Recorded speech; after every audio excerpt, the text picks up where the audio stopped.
Compassion is no longer a luxury, but a necessity if our species is to survive. എല്ലാവർക്കും നമസ്തേ.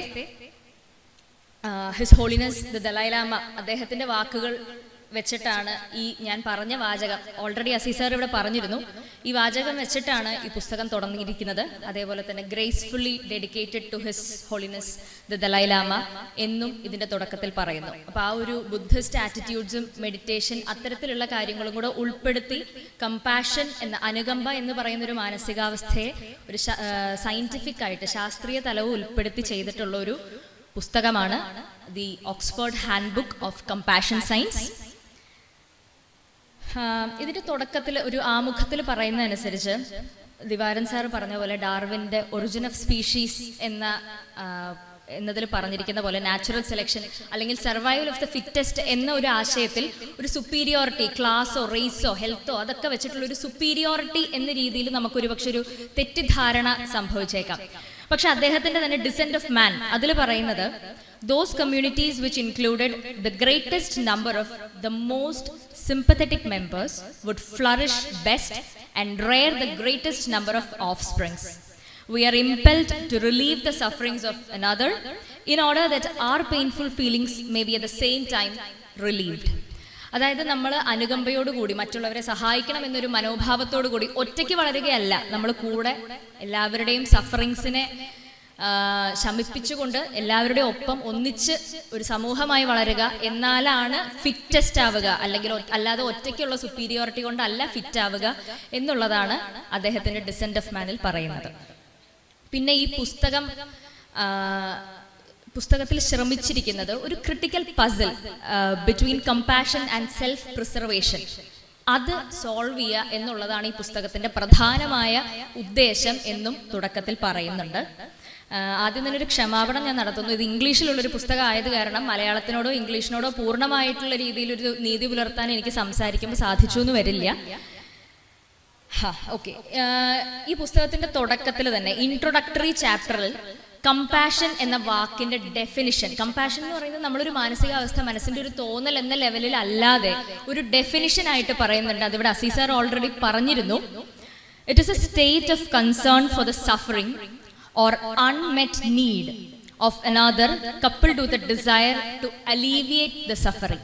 അതായത് ഒരാളെ കാണുമ്പോൾ നമുക്ക് തോന്നുന്ന അലിവ് മാത്രമല്ല കമ്പാഷൻ, അതിൻ്റെ ഒപ്പം തന്നെ ആ ഒരു വ്യക്തിയുടെ അല്ലെങ്കിൽ ആ ഒരു സമൂഹത്തിന്റെ ബുദ്ധിമുട്ട് ശമിപ്പിക്കണം എന്നൊരു തോന്നലും അത് ശമിപ്പിക്കാനുള്ള നമ്മുടെ ഭാഗത്തു നിന്നുള്ള പ്രവർത്തനങ്ങളും കൂടെ ചേർന്നതാണ് കമ്പാഷൻ എന്ന വാക്കുകൊണ്ട് ഉദ്ദേശിക്കുന്നത്.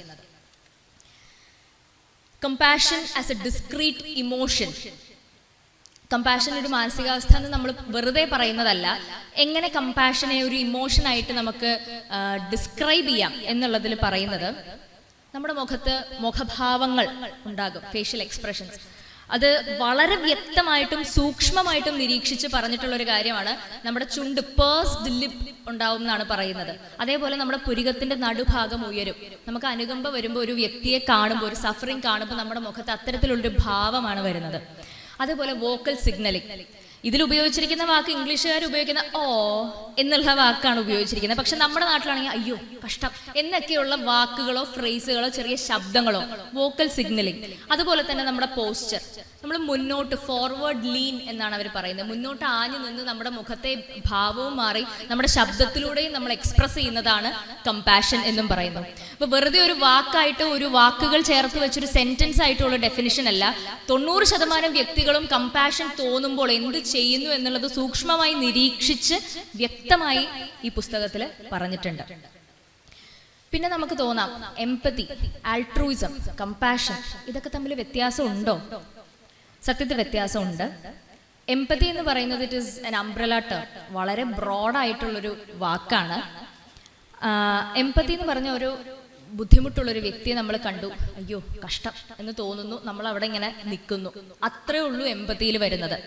അതില് ഒരു ഫീലിംഗ് മൂവ്ഡ്, അത് കണ്ടിട്ട് നമ്മൾക്ക് എന്തെങ്കിലും ചെയ്യണം എന്നുള്ളൊരു തോന്നൽ വരികയും അത് ചെയ്യുക എന്ന പ്രവൃത്തി അതിൽ നമ്മൾ ഏർപ്പെടുകയും കൂടെ ചെയ്യുമ്പോൾ അത് കമ്പാഷനായി മാറും. അതേപോലെ ആൾട്രൂയിസം എന്ന് പറഞ്ഞാൽ നമ്മൾ ഒരാളുടെ ബുദ്ധിമുട്ട് കാണുന്നു, നമ്മൾ ചെന്ന് സഹായിക്കുന്നു. പക്ഷെ അത് നമ്മളാളുടെ ബുദ്ധിമുട്ട് കണ്ട് നമുക്കത് സഹായിക്കണം എന്നുള്ളൊരു തോന്നൽ ഉള്ളിൽ സ്വന്തമായിട്ട് വന്നിട്ടാവില്ല. മറ്റെന്തെങ്കിലും കാരണം കൊണ്ട്, ഒരു പക്ഷെ മറ്റൊരാളുടെ നിർബന്ധം കൊണ്ടായിരിക്കാം നമ്മൾ ചെന്ന് മനസ്സുകൊണ്ടല്ലാതെ ശരീരം കൊണ്ടൊരു സഹായം ചെയ്തു കൊടുക്കുന്നു എന്നുള്ളതാണ് ആൾട്രോയിസം. പക്ഷെ നമ്മൾ മനസ്സുകൊണ്ട് ചിന്തിച്ച് ആ സഫറിങ്ങിൽ നമ്മൾ മൂവ്ഡ് ആയിട്ട് നമ്മൾ അതിനെ ഹെൽപ്പ് ചെയ്യാൻ ചെല്ലുന്നു എന്നുള്ളതാണ് കമ്പാഷൻ. ഇനി ഈ കമ്പാഷൻ തോന്നുന്നത്, നമ്മുടെ ഉള്ളിലുള്ള കമ്പാഷന്റെ അളവ് അതെങ്ങനെയാണ് വരുന്നത് നമ്മുടെ ഉള്ളിൽ? പുസ്തകത്തിൽ പറയുന്ന അനുസരിച്ച് നമ്മുടെ കൾച്ചർ, അതായത് നമ്മുടെ സാമൂഹ്യമായിട്ടുള്ള അവസ്ഥ, നമ്മൾ ജീവിച്ച സാഹചര്യങ്ങൾ, കമ്പാഷനേറ്റ് പാരന്റിങ്ങിനെ കുറിച്ച് വരെ ഇതിനകത്ത് വളരെ വ്യക്തമായിട്ട് പറയുന്നുണ്ട്. അപ്പം നമ്മൾ വളർന്നു വന്ന സാഹചര്യവും നമ്മുടെ ഉള്ളിലെ ജനറ്റിക് മേക്കപ്പും, ഇത് രണ്ടുമാണത്രേ നമ്മുടെ ഉള്ളിലെ കമ്പാഷന്റെ ഏറ്റവും ആദ്യത്തെ തുടക്കം എന്ന് പറയുന്നത്. അതിനെക്കുറിച്ചും വളരെ വ്യക്തമായിട്ടും വളരെ ഡീറ്റെയിൽഡ് ആയിട്ടും ഈ പുസ്തകത്തിൽ ചാപ്റ്റർ ആയിട്ട് തന്നെ സംസാരിക്കുന്നുണ്ട്. ഇനി കുറച്ച് മെഡിക്കൽ അല്ലെങ്കിൽ ബയോളജിക്കൽ അവസ്ഥയിലേക്ക് മാറിക്കഴിഞ്ഞാൽ നമുക്ക് കമ്പാഷനെ ഒരു മാനസിക അവസ്ഥ എന്ന് ഞാൻ ആദ്യം പറഞ്ഞു. ഈ മനസ്സ് എന്നൊക്കെ പറയുന്നത് നമ്മൾ ശാസ്ത്രീയമായിട്ട് നിരീക്ഷിക്കുകയാണെങ്കിൽ നമ്മുടെ ബ്രെയിൻ, നമ്മളുടെ ന്യൂറോ ട്രാൻസ്മിറ്റേഴ്സ്, ആ ലെവലിൽ നോക്കുകയാണെങ്കിൽ, ഞാൻ വാക്കുകൾ മാത്രം പറയുന്നു, അതിൻ്റെ എക്സ്പ്ലനേഷൻ പറയുന്നില്ല. നമ്മുടെ ബ്രെയിനിലുള്ള ചില ഭാഗങ്ങളായ anterior insula, amygdala, dorsolateral prefrontal cortex, substantia nigra, medial orbital frontal cortex എന്നീ ഭാഗങ്ങളാണത്രേ നമ്മുടെ ഉള്ളിലെ കമ്പാഷൻ എന്ന ഫീലിങ്ങിനെ റൂൾ ചെയ്യുന്ന നമ്മുടെ ബ്രെയിനിലുള്ള ഭാഗങ്ങൾ. അതുപോലെ തന്നെ ഏറ്റവും പ്രധാനപ്പെട്ടത് നമ്മുടെ ANS അഥവാ ഓട്ടോണോമിക് നെർവസ് സിസ്റ്റം എന്ന് പറയുന്നതിലെ പാരാസിമ്പത്തറ്റിക് നെർവസ് സിസ്റ്റമാണ് സത്യത്തിൽ നമ്മുടെ ഉള്ളിലെ കമ്പാഷൻ എന്ന തോന്നൽ ഉണ്ടാക്കുന്നത് എന്ന് പറയുന്നു. അതുപോലെ ഒരു ന്യൂറോ ട്രാൻസ്മിറ്റർ ലെവലിൽ നോക്കിയാൽ there are 3 key biological systems എന്ന് പറയുന്നു. അതായത് നേരത്തെ ദിവാരൻ സാർ ഓൾറെഡി ഓക്സിറ്റോസിന്റെ കാര്യം നമ്മളുടെ അടുത്ത് പരാമർശിച്ചിരുന്നു. അതുപോലെ തന്നെ സെറോട്ടോണിൻ, ഓക്സിറ്റോസിൻ, ഡോപ്പമിൻ, ഈ 3 കാര്യങ്ങളാണത്രേ കമ്പാഷനെ നിയന്ത്രിക്കുന്നതായിട്ടുള്ള ന്യൂറോ ട്രാൻസ്മിറ്റേഴ്സ്. അപ്പോൾ ബയോളജിക്കൽ കാര്യങ്ങൾ ഞാൻ അങ്ങനെ വിശദമായിട്ട് പറയുന്നില്ല. സത്യത്തിൽ ഈ പുസ്തകത്തിന്റെ ഒരു പാർട്ട് 3 എന്ന് പറയുന്ന ഭാഗത്ത് ഒരു ഏകദേശം 100 പേജ് അടങ്ങുന്ന അത്രയും വലിയ ഒരു പാർട്ടായിട്ടാണ് ഈ ബയോളജി ഓഫ് കമ്പാഷൻ മാത്രം സംസാരിച്ചിരിക്കുന്നത്. അത്രയും അധികം പ്രാധാന്യം അവർ ഈ ഒരു വിഷയത്തിന് നൽകിയിട്ടുണ്ട് ഈ പുസ്തകത്തിൽ. അതാണ് ദ കമ്പാഷൻ സയൻസ് എന്ന് പറയുന്നത്. കമ്പാഷൻ എന്ന അവസ്ഥയിലെ ശാസ്ത്രീയമായ വശത്തെക്കുറിച്ച് അത്രയും വിശദമായി തന്നെ അവർ സംസാരിച്ചിട്ടുണ്ട്. പിന്നെ പറയുന്നൊരു കാര്യം, നമുക്കൊരാളുടെ ഒരു ബുദ്ധിമുട്ട്, സഫറിങ് അല്ലെങ്കിൽ ഒരു അൺമെറ്റ് നീഡ് നമ്മൾ കാണുന്ന സമയത്ത് നമ്മുടെ ഉള്ളിൽ കമ്പാഷൻ തന്നെ ആവണം തോന്നുന്നത് എന്നതിന് നിർബന്ധമൊന്നുമില്ല. സത്യത്തിൽ നമുക്ക് ചില സാഹചര്യങ്ങളിൽ നമുക്ക് തോന്നാം ഒരാളുടെ ബുദ്ധിമുട്ട് കണ്ട് നമ്മൾ അവിടെ ചെന്ന് നിന്ന് അദ്ദേഹം വിഷമിക്കുന്ന അത്ര തന്നെ നമ്മളും വിഷമിച്ചുകൊണ്ടിരിക്കും.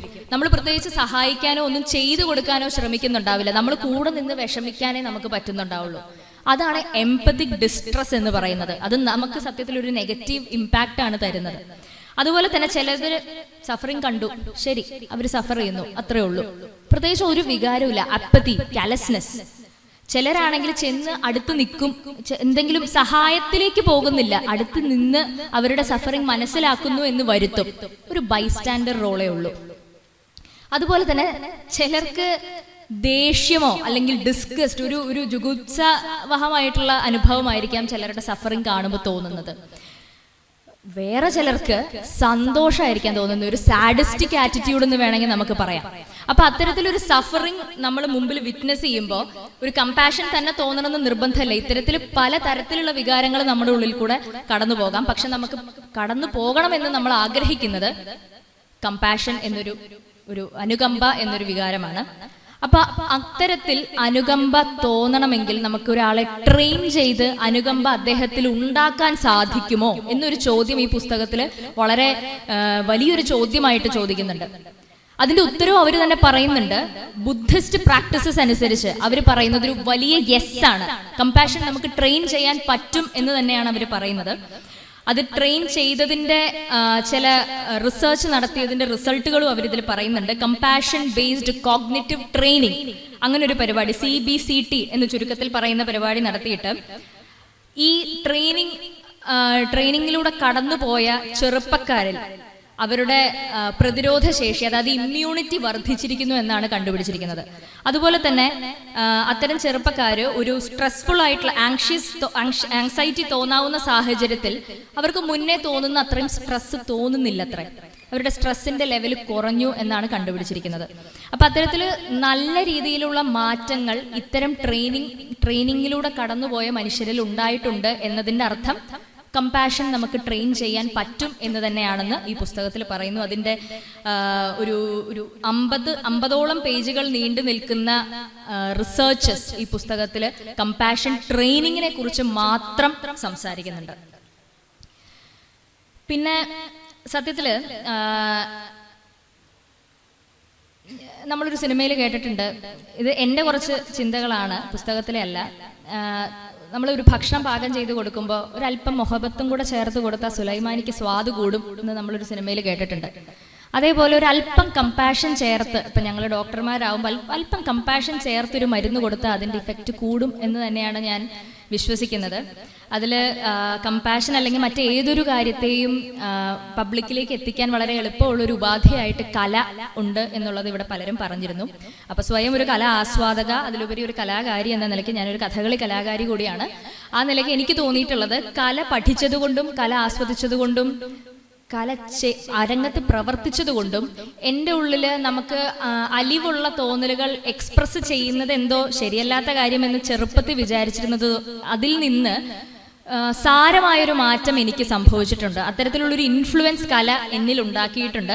അപ്പോൾ ഇവിടെ ഇപ്പം നേരത്തെ മാഡം പറഞ്ഞ പോലെ ഫൈനാൻസ് കോളേജിലെ കുട്ടികൾ വന്ന് ചെയ്യുന്ന കലാപരമായ പ്രവർത്തനങ്ങളും ഞാൻ ഏറ്റവും നല്ല രീതിയിൽ തന്നെ അതിനെ അപ്രീഷിയേറ്റ് ചെയ്യുന്നു.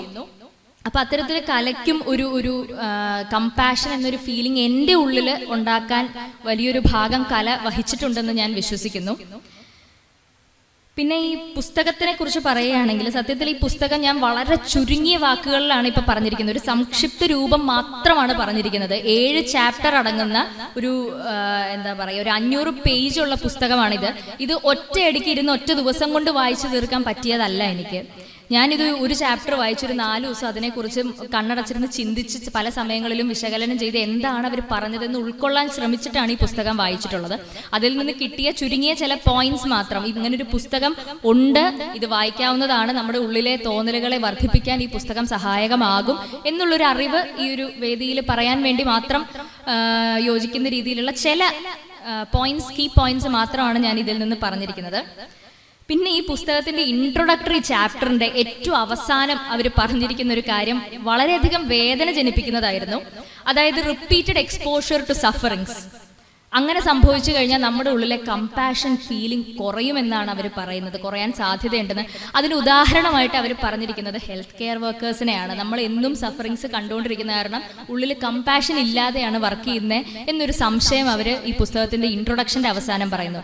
പക്ഷെ അത് അങ്ങനെ അല്ല, ഒട്ടും തന്നെ അങ്ങനെ അല്ല എന്ന് തെളിയിക്കുന്ന കാര്യങ്ങളാണ് ഇപ്പൊ ദിവാകരൻ സാറ് ചെയ്തുകൊണ്ടിരിക്കുന്നതും. നമ്മുടെ പാലിയേറ്റീവ് കെയറിന്റെ നമ്മുടെ സ്വന്തം Rajagopal sir, Padmashri doctor M R Rajagopal sir initiative എടുത്ത് തുടങ്ങിയിട്ടുള്ള പാലിയേറ്റീവ് കെയറിന്റെ പ്രവർത്തനങ്ങൾ കാണുമ്പോൾ നമുക്കറിയാം ഒട്ടും ഡോക്ടർമാരുടെ ഇടയിലോ അല്ലെങ്കിൽ മനുഷ്യരുടെ ഇടയിലോ റിപ്പീറ്റഡ് എക്സ്പോഷർ കൊണ്ട് കമ്പാഷൻ കുറയുന്നില്ല എന്ന് തന്നെ വിശ്വസിക്കാനാണ് ഞാൻ താല്പര്യപ്പെടുന്നത്.